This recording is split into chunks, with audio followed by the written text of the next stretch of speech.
What's up, friends? Welcome back to my channel. I hope you all are doing well. Today we are talking about the top beauty trends of 2025. And in this video, I'm going to be sharing with you what I think is the biggest trend, or I should say, series of trends that will dominate beauty and makeup this year. And you might be a little bit surprised. If you're new here, hi, welcome. My name is Sophia, and this is my channel that is all about everyday makeup and accessible luxury style. I upload new videos every single week. We love talking about new makeup releases and trends here on this channel. And I also live stream every single Wednesday at 8 p.m. Eastern. So actually, this video is being filmed in front of a live digital audience. So not only are you going to hear all of my thoughts about these trends, but you're also going to hear the reactions, opinions, and thoughts of the Sophia Sees Beauty community. So let's have some fun today. Please don't forget to like this video and subscribe for more. Let's get into it. K-beauty influence. I can't wait to hear if you guys agree with this. I feel like a lot of the products that are trending these days, we've seen it before in K-beauty or other versions of Asian beauty that have been out on the market. I'm not a complete K-beauty expert, so you guys are gonna have to help me out here in the live chat. I am gonna be reading all of your comments out so we can hear from our Sophia Sees Beauty community. So the first one here is blurred lips and lip stains. If you type in the word blur on Sephora, you would be shocked how many products pop up. It is the new buzzword, I'm going to say. You know, we chatted about the different ingredients like ceramides and peptides and niacinamide in all of our skincare infused makeup. But when it comes to like textures, I'm really seeing blurred pop up as a trend. So a couple of examples right here. We've got like the Charlotte Tilbury lip blur, Refi blurring lip pencils. They're basically like a chubby lip liner. We have these new YSL liquid lipsticks that also have the word blur in the name. Additionally, I know I said lips and lip stains on here, but the new YSL liquid blushes also have the word blur in them. And I feel like this kind of soft, more blurred, you know, soft focus type of effect, I feel like we've seen that a lot previously in a lot of, you know, Korean makeup. I feel like they've been doing this for a long time. I have from Florasis, I believe it is, which is a makeup brand that is based in China. They have some very beautiful liquid lipsticks, and they're the kind that don't really dry down. They're more of like a kind of moussey texture. I've tried these kinds of things from so many other brands, and I'm seeing this become a little bit more popular now in like the Western markets. I've noticed a lot more like interesting textures. I think a lot of us were just looking for something that is a little bit different, and that feeling of like something moussey, blendable, blurrable, so to speak, is something that I think is intriguing and really trending right now. I would love to hear from you guys if you can think of any other products. And then in addition, this is a little bit of a continuation from last year, but we've seen lip stains also be incredibly popular. The one that I have right here is the one that we've seen all over TikTok where people do like the lip liner and then they peel it off. It's a little bit too much for me, but I do like a nice little lip stain. And what we saw on the spring summer runways for 2025, I have an example right here from one of my favorite brands, Ulla Johnson, is this kind of like you do it a little bit darker in the center and blur it out. Not new, like we've been seeing this trend in like the Asian market for years now, but like we're actually seeing it now on the runways as a trend in the Western market. So let's see what you guys are saying here. Karen says, seems like Lisa Eldridge started this trend when she released her lipstick. She does have a lot of blurring ingredients in her formulas. That's true. Catherine says, I think the soft focus and complexion focus is very Asian. Yes. Kiki Blaze says, I see you've caught on to the K-beauty influence. The colorways may be different, but the concept and technology are definitely being adapted. Absolutely. I feel like they're kind of ahead of us. Like they're discovering and marketing all of these really interesting textures and different formats. And then it comes over to, you know, the US and we're like, oh my gosh, it's so cool. But like, it's been around for a while. I'm trying to give some kudos, right? Because sometimes I review these products and then people comment and they're like, this isn't that groundbreaking. Henu says the Kulfi lip oil leaves a stain behind. It's very pretty. Oh, I haven't tried Kulfi before. Should I try that brand? Kiki says, when talking about K-beauty, we need to take into account the makeup preferences are different. Yes, definitely. The style's a little bit different and a lot of the colors are a little bit different.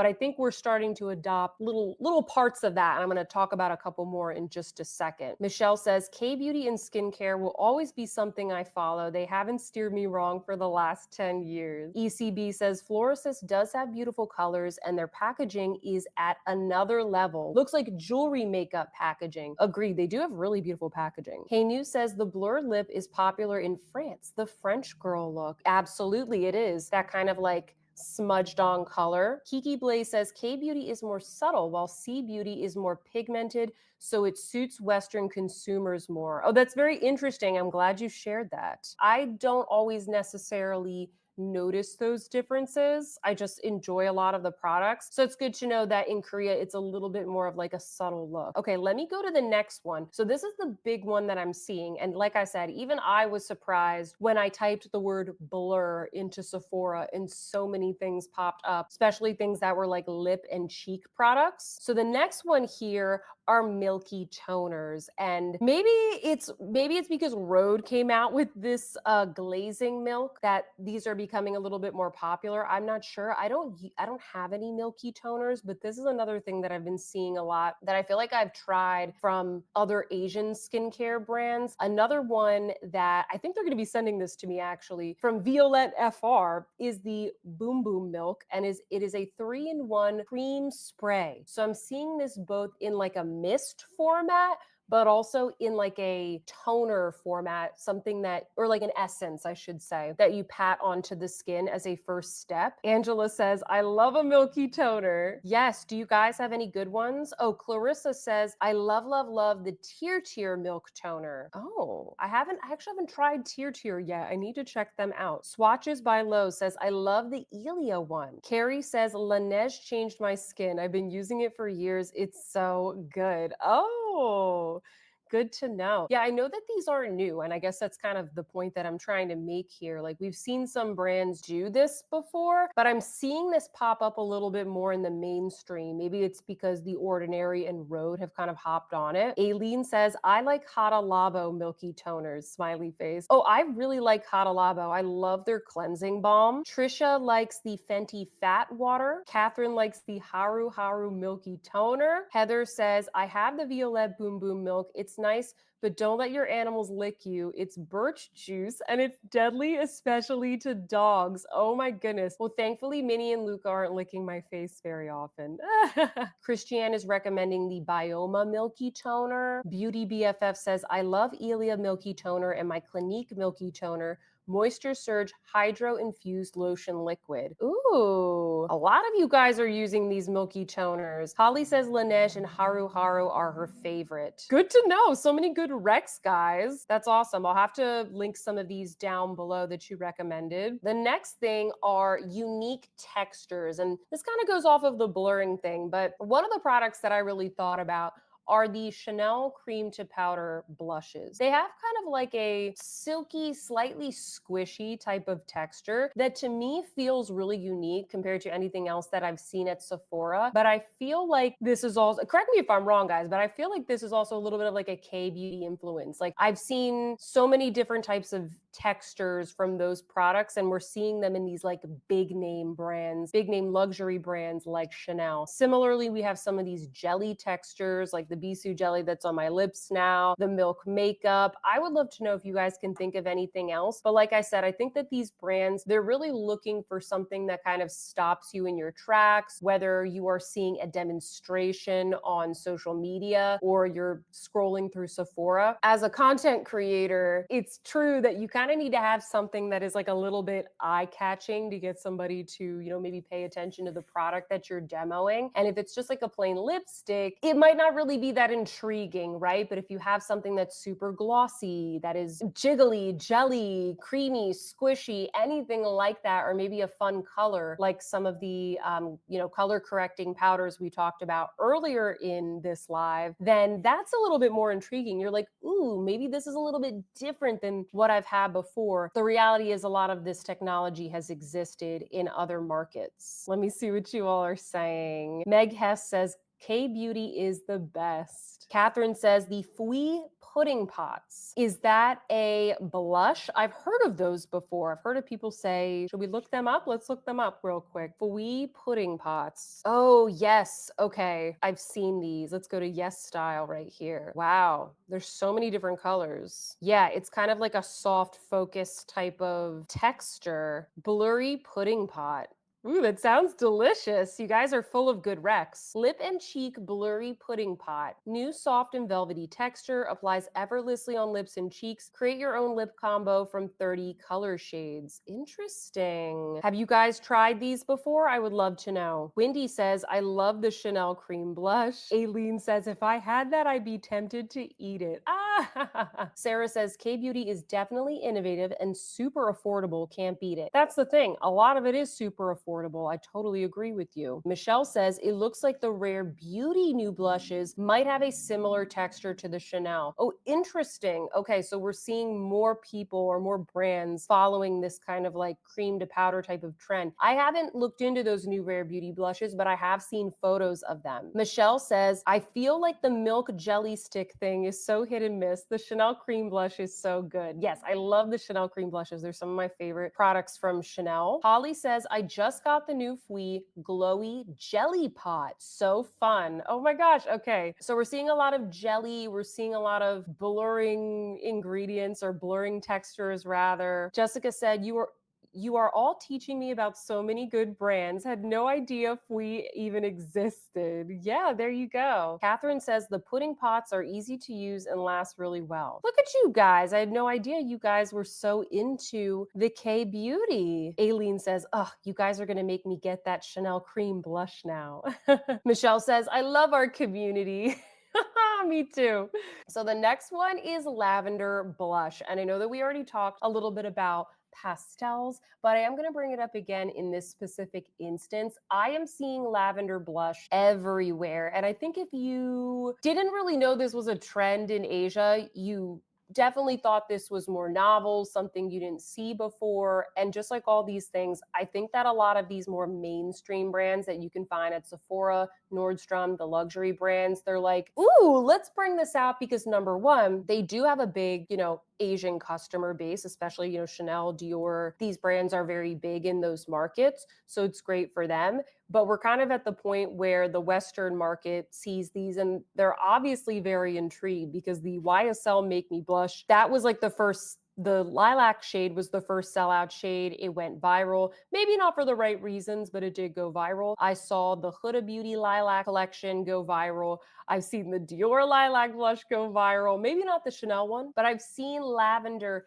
everywhere. This certainly seems to be a very popular color for 2025. What do you guys think? Padma says, we need flattering lavender blushes for darker skin tones. I agree. Trina says, I am a hard pass on the lavender blush. Jessica says, yes to lavender. It's a little polarizing, right? Super Vero says, lavender blush is a pass for me. Michelle says, Rare Beauty is making a play at the Korean beauty blushes, 100%. Makeup by Rage said, I'm kind of interested in the YSL blush everyone hated on to mix with other blushes. I have heard that some people mix it to give a more brightening effect. Kiki Blaze says lavender blush is good as a base to lighten the cheek. So the topper blush is more vibrant, such as pastel pink and peach blushes. Exactly. It gives like a very lovely brightening effect. I like the way it looks on my skin tone. I've gotten a lot of compliments when I wear the lavender blush, but I kind of like to pair it with other blushes. You guys let me know if you do the same. Michelle says lavender blush is not bad as long as it has a good base behind it. Yeah, that's true. Karen says lavender clashes with my olive skin.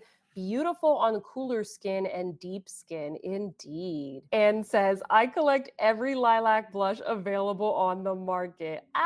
That's your thing, huh? This is the next trend that I'm seeing a lot of. I always thought of the blush application that's a little bit more like on the tops of the cheeks or even more so under the eyes and a little bit on the nose. I always thought that was a little bit more of a Asian beauty trend. It creates this kind of like very sweet, very cute youthful flush. And a lot of times when we blush, we do naturally sort of blush right there, like on the tops of the cheeks or under the eyes. I've always kind of liked this look, but I've noticed, especially on TikTok, I've just noticed this being a thing. A lot of people talking about this as a trend, applying the blush here. We saw it a little bit this past summer with like the sunburnt blush. A lot of people doing it kind of like right across the nose. I think with some in more of like the K-beauty tradition, we see a little bit more like right underneath the eyes. But regardless, both ways, I feel like I'm seeing a lot of this, especially on TikTok, or at least I'm seeing it when I'm doing my research about trends and blush and all those types of things. What do you guys think? Kiki Blaze says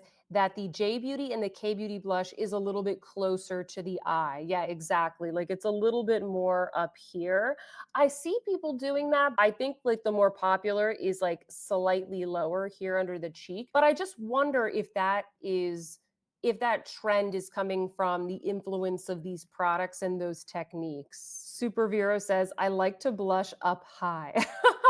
Michelle says, I do this trend during the summer and during the winter. It makes me look sunburnt, sun-kissed, and like I've been outside in the cold. I love it. Yeah, it's definitely that kind of like cold girl type of effect. Sour and Sweet says, yes, sun-kissed technique, almost like you were at the beach wearing sunglasses and got sun-kissed. I kind of feel like Western culture, we took something that was a little bit more supposed to be like a natural rosy flush, and we were like, no, it's more like tan, because we're kind of a little bit more obsessed with being like tanner over here as opposed to like embracing, you know, more of like a fair complexion. So I feel like we kind of took this very fair complexion with like the rosy blush treatment here to look very cutesy and youthful, and we almost adapted it to more of like that warm toned, I guess, American type of vibe, some might call it. Karen says, it's cute on some face shapes. I have a square face and it is a no-go for me. Oh no. Well, Carrie says this blush placement is so harmonious with my face shape and features. I love it. Butterlight says, I tried the Asian blush under the eyes and on the top front of the cheeks, and it was very flattering on me. I was happy I tried it. I would love to know from you guys who have tried it, what inspired you to try it? Like, was it social media? Was it more of like a trend thing? Were you more exposed to this type of application from maybe other K-beauty, J-beauty influencers on TikTok or Instagram or YouTube? I would love to know. Angela says, I will never go back to the old way of applying blush. Isn't it interesting how we see these different blush trends? Like sometimes it's high up on the cheekbone, sometimes it's like super blown out, sometimes it's a contour, sometimes it's the sunburnt, right? Catherine says, I actually apply my blush this way. Never knew it was a trend. See, Catherine, you never know. Sometimes we're just naturally trendy. We're just on top of things, you know? Kiki Blaze says, Asian beauty typically apply blush closer to the nose and the eye to adopt more of a cute look, while Western beauty prefers contoured blush placement. I agree. I've seen more of the contoured blush over the past 2-ish years, and now I'm slowly starting to see this come into trend, which honestly I like, because so many people, I shouldn't say so many people, but a couple people, when they watch my reviews, I will apply my blush like this, and then they tell me that I'm applying it wrong, and I'm like, there's no wrong way to apply blush. If you like this video, check out the full show up next, where we have fun chatting about even more of the biggest beauty trends for 2025. And don't forget to join me and my beauty community live each Wednesday at 8 p.m. Eastern. I'll see you there.